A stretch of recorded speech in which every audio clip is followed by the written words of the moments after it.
Hello and welcome back. This is the week 12 lecture. So today I would like to cover chapter 9, which is all about cultural studies. So cultural studies, as they point out in the book, this is sort of a notoriously difficult term to define. It's a very large category. So this term or this category can really contain a lot of things. So in that way, it's kind of similar to feminism. So like we've been talking about the last couple of weeks, there's not just one feminism.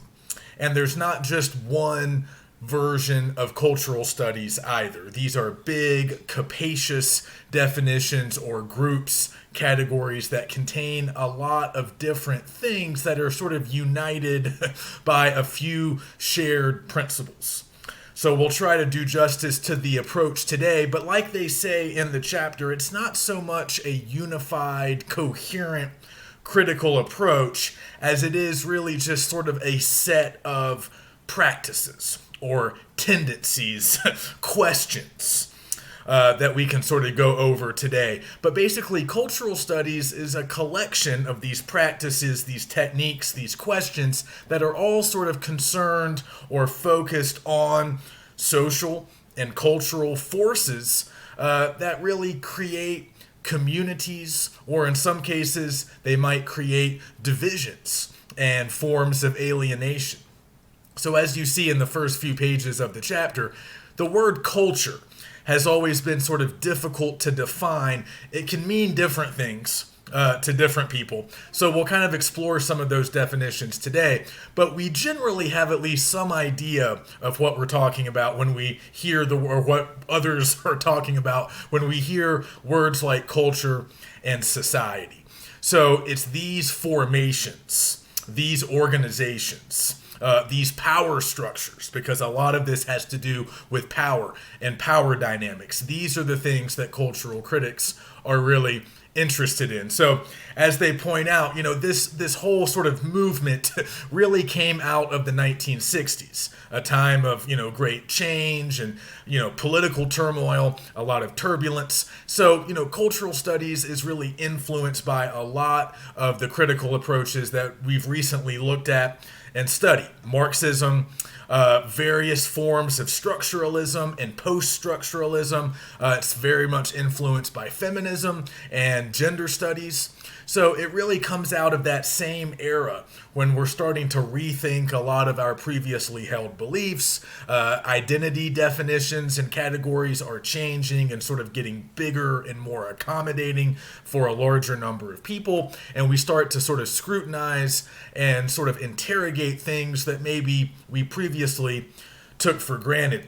So one thing to kind of keep in mind, like I said, power is very important for cultural critics or, any scholar who wants to use cultural studies in some way. Power is always kind of a part of it. So they borrow certain sort of concepts from Marxism. So you remember a few weeks ago when we were talking about the Marxist approach, we were discussing, who holds the power, right? The dominant class or the sort of ruling class, the rulers of any particular society or civilization. And we talked about how, for Marxist critics, they're very interested in the ways that culture, art, popular culture, and just about everything else that we see and buy and use in our society, all of that can be sort of wielded by the ruling classes, by the rulers, in order to reinforce their power.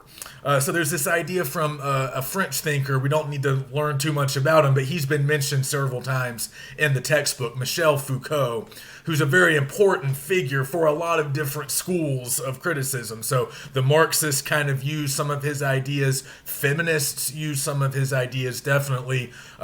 Cultural critics as well, maybe some post-structuralists also. But Foucault is very interested in power dynamics, and he talks about how, power doesn't exist in a vacuum, right? The power that the ruling class holds, that power is not separate from everything else in a society. Instead, that power is created, it's generated and reinforced by all of the other things that kind of exist in that culture or in that society, in that larger group or that larger community. So almost anything could be an example, but he talks specifically about different forms of discourse. And we've used this word, we've discussed this word before.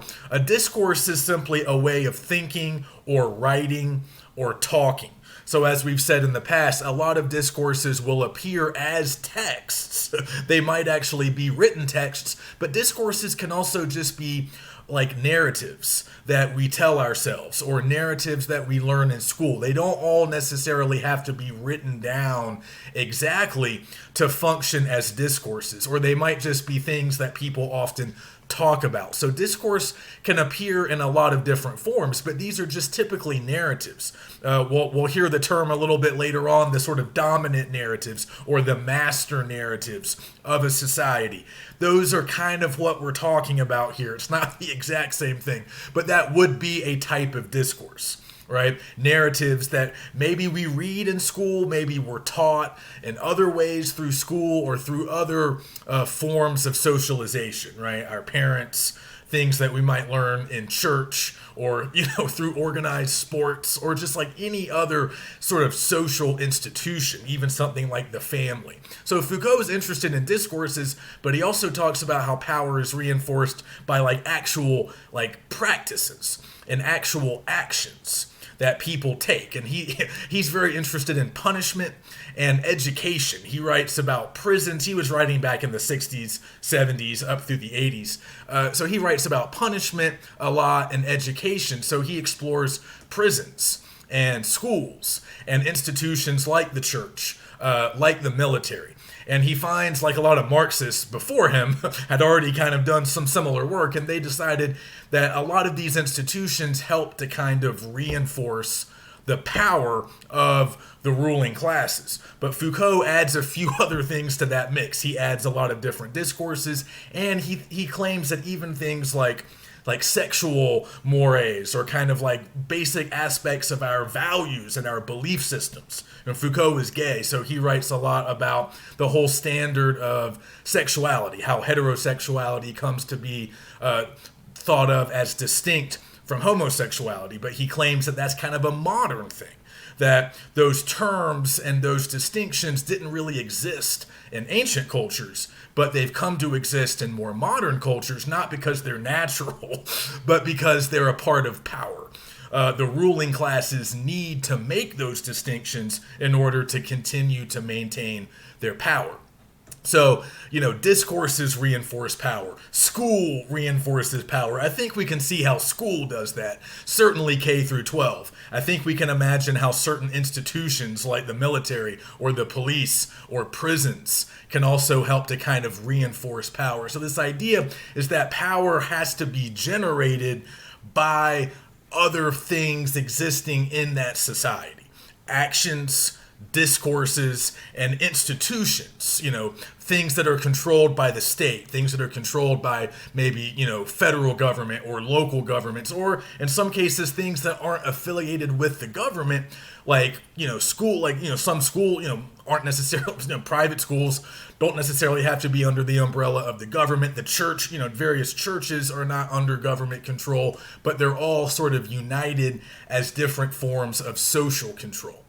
Would be kind of the idea. So anyway, cultural critics would be interested in always sort of tracking power dynamics and understanding how power is sort of generated and maintained in any particular place and time. So they're kind of starting with certain basic concepts and beliefs that they're kind of picking up from Marxists and maybe structuralists and some other schools and approaches that we've already learned a little bit about. So again, this is a very broad category, but we're just interested in the development and the maintenance of culture and how power functions within culture and within society. So they talk about the sort of 4 big goals of cultural studies in Chapter 9. So let's just run through these very quickly. They're kind of interesting because one thing you'll notice here is that cultural studies is really bigger than literature or literary analysis. It can really apply to a lot of different things. So it comes in handy when we're studying literature, but we can also apply, much like feminism and Marxism, we can apply this particular approach, and we're still going to call it an approach, even though we've already said it's more of a loose, collection of techniques and questions and issues than a coherent approach. But like some of our earlier approaches, this can be applied to a lot of different things, not just literature.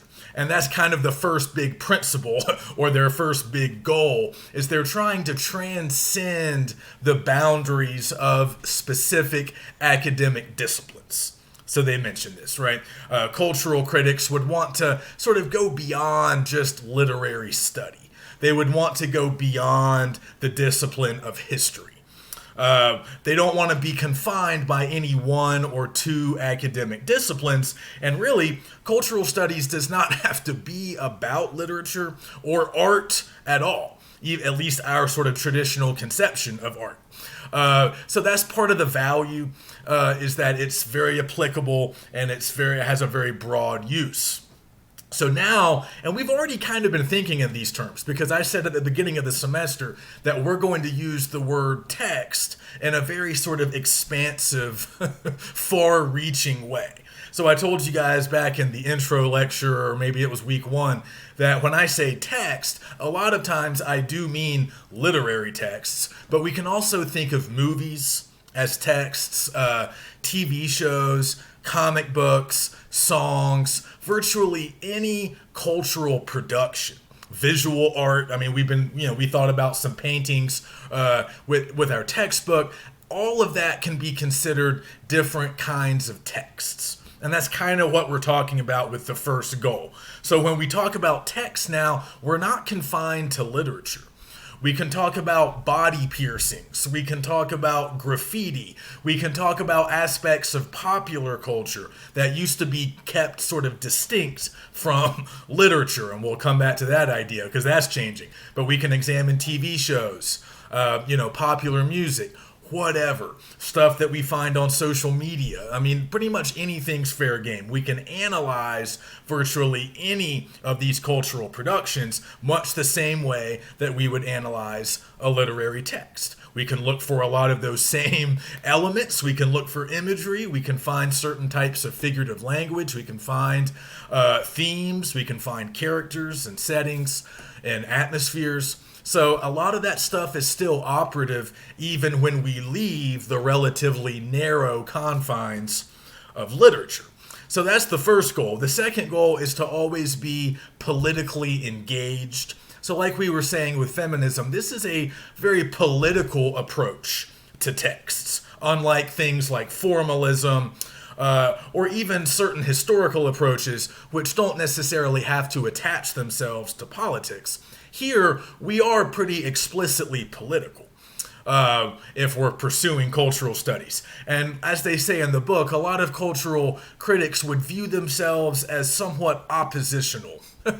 Or, they would think of themselves as being kind of opposed to the dominant culture or to the dominant class or the sort of dominant people who, the rulers, whoever kind of is wielding the power at any given time. So again, they're kind of similar to the cultural materialists a little bit. Remember, we talked about guys like Raymond Williams and Stuart Hall, who were interested in sort of discovering other cultures besides the dominant culture that kind of gets enforced or kind of gets force-fed to all of us. Because that's, again, culture is another way that the dominant class stays in power. So they use popular culture and, whatever that might entail at any particular historical period to kind of, keep people entertained or distracted, but also to transmit certain values, certain beliefs, certain practices. Again, they're spreading discourses, like Foucault says, that will allow them to maintain their power. because these discourses will make the masses continue to be content or to think that they're living okay. It will continue to sort of force the lower classes to kind of hold the same values or the same standards as the upper classes, even though they might not work the same way. So there's this idea that, again, the culture is part of power, right? So a lot of the materialists that we studied a while ago, along with the Marxists, they want to get away from the dominant culture and they want to discover alternative cultures. Raymond Williams talks about sort of emergent cultures or residual cultures that still are kind of hanging around. They're older, or maybe new cultures are emerging. Stuart Hall talks about how for working class people, yeah, they might consume the culture created by the dominant classes, but when they interpret that culture, they're kind of putting their own spin on it. So that's similar to what we're talking about here with the second goal. A lot of cultural critics want to find what they might call the minority discourses, or what are sometimes called subaltern discourses. Subaltern, the word just means like of a lower social status. So again, they're not looking at the dominant discourses, the master narratives, that are kind of, given to us through all of these institutions, through school and the church and the government. They're looking at sort of alternative discourses that might be interesting and might sort of provide different perspectives. But these are kind of minority or oppressed discourses, not the dominant ones. They're more interested in those. So they are kind of the champions of, the non-dominant, the ones who aren't in power. They also kind of reject a lot of old-fashioned, what we would call humanistic, or sort of core components of what are still considered to be the humanities. Like the traditional humanities are, English, history, philosophy, and they were often thought of as possessing kind of moral value. They're very closely tied to the liberal arts, and they were a big part of colleges and universities. They still are, but they were an even bigger part back in the 19th century. So if you guys remember F.R. Leavis, we briefly talked about him when we were discussing cultural materialism as he was kind of a forerunner of a lot of those guys, but he would be sort of defined as a sort of humanist. He kind of helped to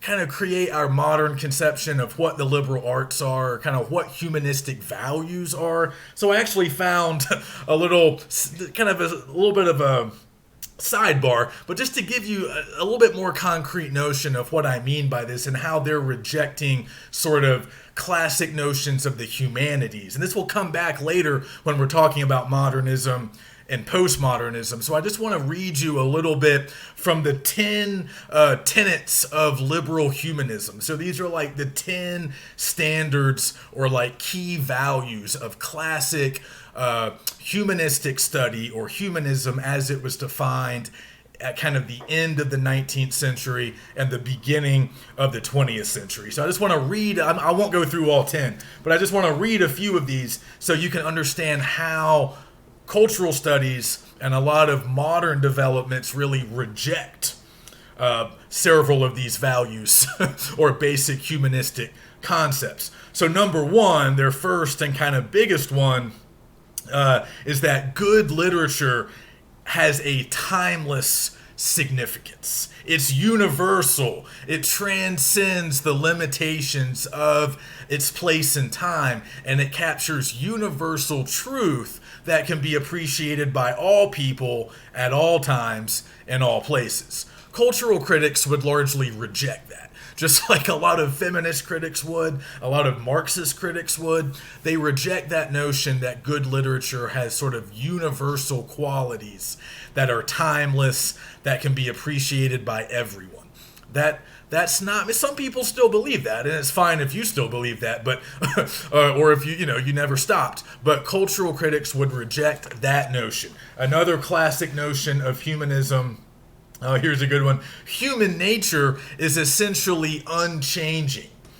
Again, they would probably reject that. That's kind of an essentializing sort of gesture that they would largely reject. Another one, the purpose of literature is essentially the enhancement of life and the propagation or the spread of humane values. So again, the main function of literature is to make life better and to sort of spread basic humane values. Again, kind of universal values that we can all cherish and we can all enjoy. They also value sincerity, moral instruction. So a lot of this is kind of part of some of those traditional approaches to literature that we learned way back at the beginning of the semester. The moral approach, the idea that all literature needs to have some kind of moral lesson. It needs to provide some kind of moral instruction. So again, cultural critics reject a lot of that, and they say, a lot of that stuff is just not true, or we just don't believe in it. We don't think it's valuable. We don't think it's important. So they reject a lot of those old-fashioned beliefs that, again, are still, in currency. That they're still around, but cultural critics just don't find them useful. So they also kind of reject the idea of like the great author or like the great American novel. That's a very kind of old-fashioned humanistic idea, that there's a novel out there that can sort of represent the whole country in kind of a timeless way, that can sort of register to all readers of different generations and different backgrounds. And again, cultural critics don't really buy into all of that. Number three, and this is a really interesting one, I think, and they spend a lot of time on it in the book. There's a rejection of this distinction between high culture and low culture. And this is kind of hard to explain now because I think this distinction has been largely blown up. So a lot of modern people really don't know what I mean when I say a distinction between high and low. Again, this is a traditional kind of old-fashioned way of seeing things. In the 19th century and really through a pretty good chunk of the 20th century, there would have been a dividing line separating different forms of culture or art. So high culture would have been thought of as certain works of like classic literature. So epic poetry. In the 20th century, maybe the plays of Shakespeare. Maybe the poetry of T.S. Eliot, or stuff that we would think of as like literature with the capital L. The works of the masters. Faulkner. If we're talking about American writers, it'd be Faulkner, maybe Hemingway. High art would also extend into things like opera or the ballet, right? And all of that would be distinguished from what would be considered low culture or sort of popular culture, which was sometimes, popular culture was a little bit of an insult, that term, for a long time. So this would be stuff like TV. A lot of sort of, popular movies through Hollywood. Some movies might be considered art cinema or, more high-minded, intellectual, difficult films. But a lot of popular films coming out of the American industry would have been thought of as, popular culture, like radio shows back when they were still big, like soap operas, comic books. This stuff would have been considered, low culture, popular culture. So that distinction, it used to matter. And like they say in the book, even just the way the word culture is used has kind of changed. In older times, if, to be cultured, to acquire culture meant that you could appreciate the opera. It meant that you had read your Shakespeare, that you knew, Homer and like the great writers, the great books, the great authors. You knew the best opera singers. You've kept up on contemporary dance, visual art, right? Certain, going to art galleries. That would have been cultured. Whereas if you only read popular novels, watch TV shows, and watch sort of popular films from Hollywood, you might have been thought of as uncultured. So those were distinctions that mattered, like I said, for a pretty long time, for a good chunk of the 20th century. But as we got towards the end of the 20th century, thanks in large part to postmodernism and cultural studies, we really started to kind of reevaluate those distinctions, and we kind of decided that maybe they don't mean very much, maybe they're not very important. And now, a lot of cultural critics really just, they want to examine any cultural product, regardless, if it would be considered pop culture or something else. They don't think those distinctions are important. They think a lot of those distinctions are arbitrary. And also they point out that, our notions of high and low culture change over time. So as they point out in chapter 9, back in the late 1500s, early 1600s, the plays of Shakespeare would have been thought of more or less as popular culture because the stage during that time period was kind of for the masses. And Shakespeare was a pretty popular playwright of his day. So you didn't have to be wealthy. You didn't have to be super well educated to be familiar with Shakespeare's plays back then and to appreciate them. But times change, right? So now, fast forward 300, 400 years, and for most of the 20th century, in order to appreciate Shakespeare, you would need to have some level of education. You would probably need to have some kind of instruction or to have a little bit of assistance because obviously the language has changed. He's not as accessible now as he was during his day. So, that's what's strange about these cultural distinctions. Back then, Shakespeare was not high culture, but he became high culture later because of changes in our Western societies, and his language becomes outdated, and the older he gets, the more you sort of have to be cultured in order to understand him, or at least that was the narrative for a long time. But again, cultural critics would challenge that and say, really, it's all fair game. And it's all kind of the same, whether it's difficult to understand or easy, whether it's something created for everybody or if it's very specialized and only created for sort of a small sort of elite audience. There are certain things in common, and again, we can conduct the same kind of analysis. We can explore all of these texts in the same basic ways, even though all of the texts might be different, in their own ways, doing different things, but we don't have to distinguish between high and low because, again, as you might guess, they think a lot of those distinctions have to do with power, and whoever has the sort of economic, political control to make those sorts of decisions. Because it's all kind of arbitrary, what gets picked as high culture and what gets relegated as low culture. And again, for a long time, low culture or popular culture was looked down upon by a lot of, teachers and scholars and critics. They thought that, it was less complex, less meaningful, less artistically done, less valuable. But again, we're not really sold on that anymore. And a lot of things that were popular in previous eras maybe didn't get studied as much because they were dismissed as popular. That's just pop culture. It's not art, right? When that distinction still held, a lot of the popular stuff got ignored. Now we're looking at it again and we want to understand it better, and we're no longer dismissing it simply because it was popular. So they also mentioned this kind of interesting idea. It comes from another French scholar. This idea of goods of restricted production, which is just a mouthful. But what he's talking about is as art ceased to be kind of the exclusive domain of the aristocracy and the church, which was the case through kind of the ancient world and the Middle Ages, as art became more accessible, our whole notion of culture really changed. So when he talks about restricted, goods of restricted production, he's just meaning sort of highly skilled or artistically done products. So again, works of art that not just anybody could create.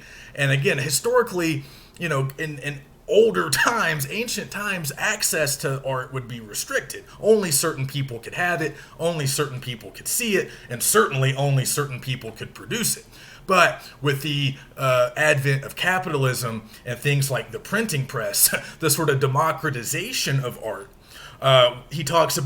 Bordeaux talks about sort of how this takes art out of the hands of the aristocracy, the church, and it puts it into the market, this sort of cultural market created by capitalism. And once art is in the market, it really can sort of belong to anybody, but its market value at least historically, for a long time, was in part based on whether or not it was high art or low art. So, a lot of pop culture tends to be cheaper to produce, cheaper to purchase, versus a lot of things that would have been classified as high art, like famous paintings or, rare works of literature, versus, soap operas or, popular books, paperbacks that would have been cheap. So this idea that art, the value of art used to be determined by kings and religious figures and the people who kind of controlled culture. Now it's largely dictated by the market, and there's still a lot of power dynamics wrapped up in that. But again, the market can be sort of fickle and it's based on different things, but we still invest more value in things that are rare or old or sort of difficult. And that still stays with us to a certain extent. But cultural critics, again, want to sort of flatten those distinctions and just look at all different kinds of texts without really separating them into categories of high and low. And they're also thinking about the means of production. So again, not just the texts themselves. This is the fourth goal, is to also explore how texts get made. How are texts produced? How are artists supported? Who is publishing the books? Who is producing the films or the shows? Who's distributing the text? And who's reading or watching the texts? So we're interested now in the whole process, not just the text itself, but how the text is created and how the text is consumed by audiences. So as they point out, kind of an interesting and helpful way to kind of think about cultural studies is we're kind of bringing together subjectivity, this belief that really when you think about culture, you have to think about individual lives, not universal truths. That would have been dominant maybe back in the 19th century. For them, it's more about looking at the individual sort of impressions and perceptions and, ways of understanding reality. So there's this real belief in subjectivity married to that sort of political activism, that direct engagement, trying to sort of cure social ills. And again, they're rejecting a lot of those old-fashioned humanistic values. I shared a few of them with you a moment ago, but we still, with cultural studies, we still kind of end up in a place that's pretty similar to where Leavis and a lot of those old humanists end up. This idea that the study of texts can, in some way, and in different ways, help us sort of be better, right? The study of texts can help us to build better communities, to build better cultures, better societies, and to correct the problems that exist in our societies. The humanists believe that, and I think a lot of cultural critics believe that as well. They're just sort of taking different approaches to get to that same end point. So next in chapter 9, they move into ethnic studies. And this is, again, a really big discussion that we cannot do justice to here.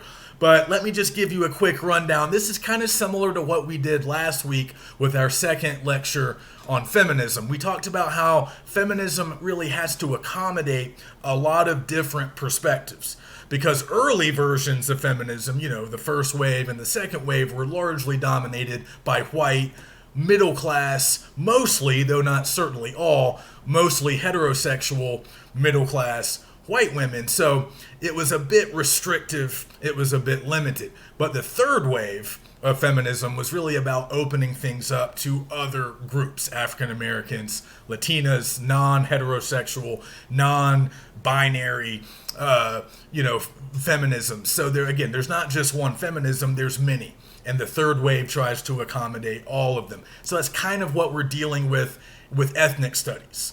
So we have to accommodate and make room for all of these different perspectives because, again, traditionally the study of American history and literature, as we probably know, has been dominated by white men. So ethnic studies is simply a way to sort of, incorporate other perspectives, other histories, other cultures. Again, this is kind of what we were talking about earlier about sort of discovering the non-dominant culture, the non-dominant discourse. Well, a big part of doing that is looking outside of the white, Western European tradition and finding these other voices. So they run through a lot of the different voices, but I just want to point out that I'm a little skeptical of really digging too deep into ethnic studies. I mean, it's very valuable, and it's good to sort of remember that there's a lot of other writers that go beyond sort of the old white, male, Western European tradition. But there's also this risk, I think, that we run of being too general and sort of assuming, if we're not careful, we might assume that all African American writers are interested in the same things. All Latina writers are doing the same things. And that's certainly not the case. And I'm not claiming that the book suggests that that is the case. But, if we're not careful, we kind of fall into maybe stereotyping or making too many generalizations about some of these different communities or these different identity groups. So just kind of keep that in mind. And as they point out, it's almost kind of problematic that we're using race at all as a way to kind of distinguish between different cultures and different writers. Because, if the difference between high and low culture is kind of arbitrary, a lot of racial differences are probably arbitrary too. Scientists have shown that there's not really a biological basis for race. So even something like sex, right? There is a genetic difference. But with, race, there are no genetic markers for race, and like they say in the book, it's been determined that there's actually more genetic differences within races than there are between different races. So we've come to see now many cultural critics and other critics have come to really see race as a socially constructed concept, not really a biological concept. It's not scientific. And again, cultural critics would tell you that race was created as a way to create and maintain power. It was created by Western Europeans to justify the Atlantic slave trade and to create an avenue towards colonial power. Not everybody agrees with that or believes that, but there certainly is evidence that indicates that our conception of race has really only been around for a few hundred years. It's hard to find records of it in like the Middle Ages. So it is kind of modern, and it does seem to be connected to relatively modern developments like the transatlantic slave trade. So if we buy into any of that, we can see that making a lot of distinctions based on race and saying, oh, well, African American writers are different than white writers and Latino writers are different, it can be a little tricky to do that a lot. So I don't want to do that a lot. I just kind of want to run through some of these different groups and just mention a few authors that are sort of being rediscovered and just a few common threads or common concerns that might animate a lot of the writers within these groups. But again, not claiming that, all of these groups are monolithic or all doing the same thing, all believing the same thing, and all writing the same way. But they start with African American authors. And of course, with African Americans and Latinos, there's been a real push, both with cultural critics and new historicists and some other schools of criticism, to really sort of go back to the historical record and sort of rediscover or just bring to attention a lot of important figures, a lot of important African American or Hispanic writers from the early periods of American history that were long forgotten or neglected or ignored. So that's a project that's kind of going on with a lot of these different ethnic studies. And we'll see that. But with African American writers, they do mention the idea of double consciousness, which is something that we can probably find in a lot of different texts written by different African American authors. This is a concept that was kind of handed down to us by W.E.B. Du Bois, and I don't want to get too deeply into it now, but it's just, I mean, the name kind of says it all. The idea is that African Americans have this sort of bicultural identity, kind of a dual identity. There's the side of themselves that they have to show for white people, and Du Bois was writing in the very early 1900s. At a pretty dark, pretty bleak period for race relations. So he's talking about how African Americans have to present themselves a certain way to white people in order to kind of appease white people and make them comfortable. But then there's the way that African Americans are, perhaps with, their family, their close friends. So there's this sort of split identity. They kind of have to, code switch. They have to change their attitude, the way they talk, the way that, certain ideas or beliefs that they might hold. So the idea is that's, of course, very difficult, and that manifests in a lot of interesting ways. So a lot of African American writers do kind of explore that in a lot of different ways. And they mention the importance of irony and parody and tragedy in a lot of African American literature, and I think we can understand a lot of that. But again, there's often a sort of performative element that we might see in a lot of texts by African American writers, because they feel like sometimes, especially in, maybe it hasn't changed entirely, but in older periods, there's this notion that you sort of have to perform, to put on a show, act a certain way, and sort of suppress your true self, suppress your true feelings. So, again, those are common threads that we can probably find, and they mention just a few prominent African American authors that are either being sort of brought into the canon finally, into the American literary canon, or maybe they've been there for a while. But they mentioned Phyllis Wheatley, who I mentioned a few weeks ago, an African American poet from the 1770s, was actually publishing before we were even an independent nation. She was a slave in Boston, and because she wrote such sort of immaculate, classically influenced poetry, the local magistrates, the Puritan magistrates, or they weren't so Puritan by that point, but the local authorities forced her to come in and basically prove to them that she was capable of writing poetry like that, because they found it hard to believe that a slave could write so well. So Wheatley is often thought of as maybe kind of the first African American author, but they also mentioned Harriet Wilson, who I just want to throw out there as the first African American novelist. She's the first African American author to publish a novel in the U.S. I believe that was in 1859. And then we know Toni Morrison, probably a very well-known late 20th century author. Langston Hughes, member of the Harlem Renaissance. Ralph Ellison wrote a famous novel in the 50s, The Invisible Man, not the sci-fi version, but very much a coming-of-age story of a young African-American man in the Jim Crow South. Later, he relocates to New York, finds a different kind of racism there around the middle of the century. So those are just some heavy hitters. But again, with African-American lit, there's been a real push to sort of give African-American writers a bigger share of the credit and the due when it comes to the creation of a unique American literature. So we'll kind of come back to that idea. That's also true with Native American authors and Latino or Latina authors. So again, it's a very broad category referring to Latina or Latina authors, referring to really all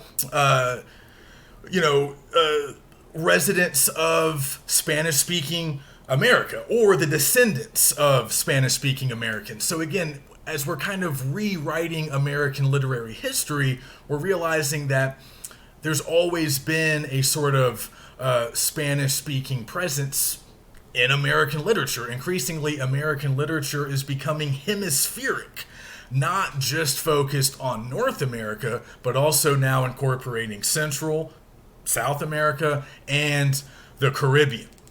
So again, kind of rediscovering Latinos and Latinas' foundational role in sort of the creation of American literature. But again, this is not a monolithic group, because as they mentioned in the book, there are a lot of different individual sort of national heritages or backgrounds that can sort of fall under this larger category. So in terms of the US, the largest sort of Hispanic or Latino category would probably be Mexican Americans or the descendants of Mexican immigrants. But of course, we have a lot of other identities. If you're talking about Cuban Americans, Puerto Ricans, there's a lot of different categories. So this is very broad, maybe too broad. But again, we're sort of finding them to be really foundational and essential to the origins of American literature. So a writer like Maria Ruiz de Burton was actually the first Latina woman to publish a novel in the U.S. in the 1870s.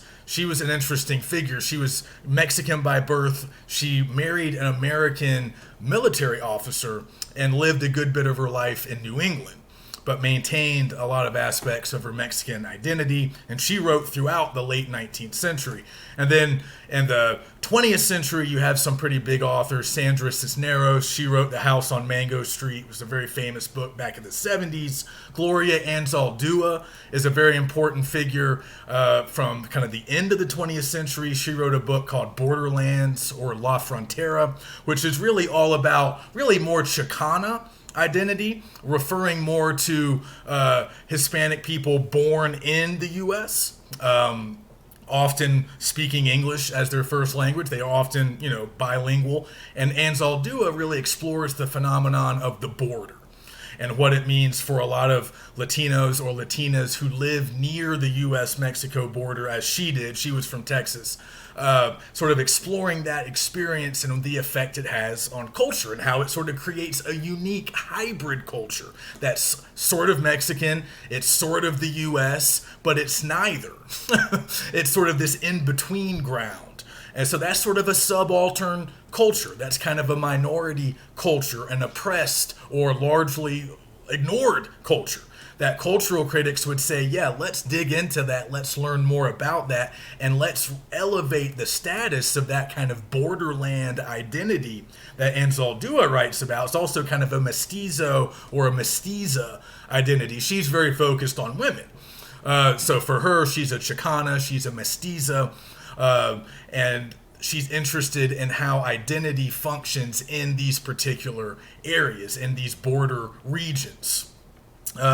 So through her work, there's this sort of larger border theory that's come not to define all, again, it doesn't characterize all Hispanic writers, but it does sort of capture a lot of what Anzaldúa was doing, and it kind of captures maybe the larger experience of a lot of Mexican Americans or Chicanas in the U.S. currently. Because there's this idea that the border, for a lot of these writers and the communities that they represent, the border is kind of everywhere. So you don't have to live right at the border. Maybe you live in the Bay Area. Maybe you live in Nevada. Maybe you live in Denver or Chicago or Detroit or New York. It doesn't really matter, because in the U.S., for this particular community, everything kind of functions as the border. There's always this crossing over effect, right? Where you're sort of straddling the line between different languages, different cultures, different political identities. So there's this trope, this recurring feature that gets repeated a lot of crossing over. Crossing from one side to the next. And again, they say geography doesn't really matter. You have that experience no matter where you live in the U.S. That sort of culture clash that kind of comes to largely define a particular community. So again, that's another perspective that ethnic studies can perhaps help us to discover. And then you have Native American writers, as they talk about, and really Native Americans in North America had their own literary traditions, very separate from European traditions, long before European settlers ever arrived in the Western Hemisphere. So, tales, songs, certain, oratory, kind of oral legends, all of that existed, and a lot of it has come to be recorded. But we've probably lost a lot. We lose a little bit in translation. But again, these go back centuries. And we still have a lot of these sort of oral storytelling traditions that have been put down in writing now. And a lot of them are studied and read pretty widely. So, certain tribes have what are called like trickster characters. I think we talked about the trickster when we were doing our mythological approach, but the trickster is sort of this, a tricky character, often appearing in human and animal form. It's often kind of up to no good. It's sort of violating certain social norms or standards of the tribe. Sometimes it's sort of a comic figure, but it really kind of destabilizes a lot of things. So often the trickster is quite destructive, even though it might also be kind of entertaining or even sympathetic in some ways. But a lot of tribes have their own sort of trickster stories. And for a long time, we thought maybe kind of all tricksters were the same. But really, anthropologists have discovered that really within different tribes, different regions, the tricksters vary pretty widely. And other cultures have tricksters too. I mean, it's not unique just to Native Americans. It's very common throughout a lot of human culture. But, some of these trickster story cycles are pretty popular and pretty often read today. The Winnebago tribe has a popular series, the Navajo Trickster Cycle. Those are out there. You can find those. You can read those. They're anthologized sometimes. So, that's kind of the older Native American literary tradition that we can still study. We still kind of have it in some form. But then there's also a kind of another impulse that we can track in Native American writers to kind of capture their own experiences, the sort of painful experience of assimilation into Anglo culture. So a lot of Native American writers in the 19th century and into the 20th started to write autobiographies, sort of personal histories. So kind of two different strains. You have kind of the sort of literary traditions of Native American cultures, and then you sort of have the documentation of contact, assimilation, conflict, obviously with white settlers. So the first Native American writer to publish a text in English was this guy Samson Occam in the 1770s. And I actually teach a little bit about Occam in my 400 level American Lit class. He was a minister. He converted to Christianity. He was from New England, I believe Connecticut or maybe Massachusetts originally, but he converted to Christianity and became a traveling minister, and he preached to other Native American communities. So the first thing he published was a sermon that was delivered on the occasion of an execution. So that was actually a pretty popular genre back in the 18th century. They're called execution sermons. So Occam becomes the first Native American published writer in English that we're aware of. At least he's the first one whose text survives. The oldest extant text written by a Native American author in English. Again, that was in the 1770s. Maybe it was 1772, I believe.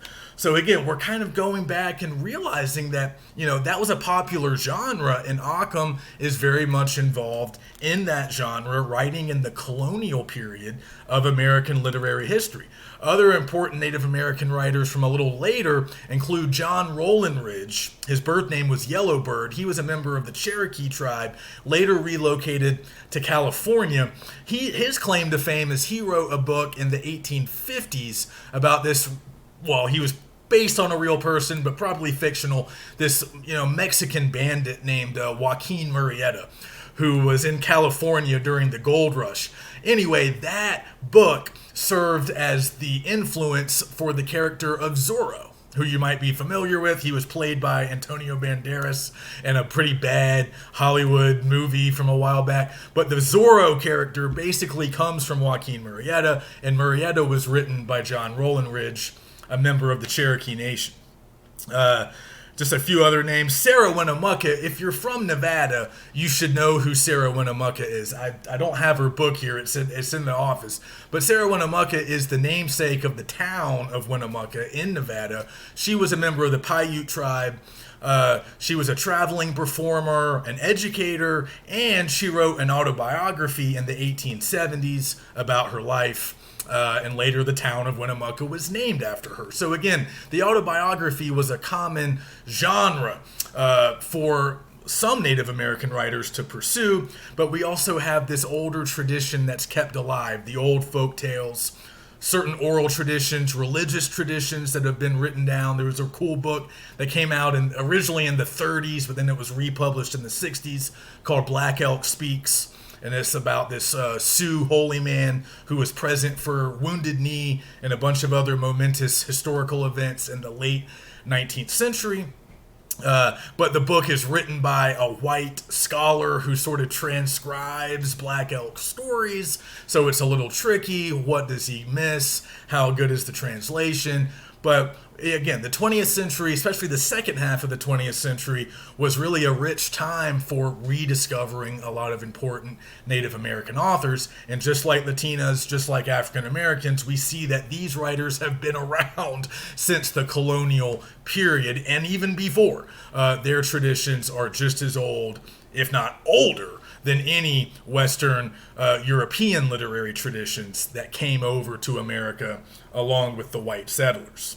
And then finally, Asian American writers, again, kind of were invested in the same kind of project here, both rediscovering important Asian American writers of, earlier periods, and also sort of tracking, some similar concerns and thematic material that might show up in a lot of these texts, even though, again, this is not a monolith, because like Latinos and Latinas, there's a lot of different kinds of Asian Americans. We could be talking about Chinese, Japanese, Korean Americans, Filipino Americans, a lot of different immigrant groups who have different experiences, different literary traditions, different concerns, different styles and techniques, but we sort of lump them together in this big group, which might be too big, but at least it's a start. So really, Asian American literature doesn't start in earnest until probably the early 20th century. It's largely centered on the immigration experience, acceptance, and also kind of debunking these old notions of Orientalism. They mentioned that in the chapter. Orientalism was kind of this holdover from earlier centuries where we kind of thought of the Orient, which included like the Middle East and the Far East, as very exotic, kind of romantic, very different from Western Europe, kind of backward in certain ways, but also kind of beautiful and a bit sexualized, honestly, if we're being frank about it. So these sort of Oriental notions, again, maybe some of them are still with us, and a lot of Asian American writers are often rejecting them, kind of pushing back on them, and trying to point out some problems with that very general, very inaccurate way of viewing all these different kinds of Asian cultures. Okay, so this first part of the lecture has gone very long. Let me stop it here, and we'll come back and talk about postmodernism and popular culture, and we'll finish up.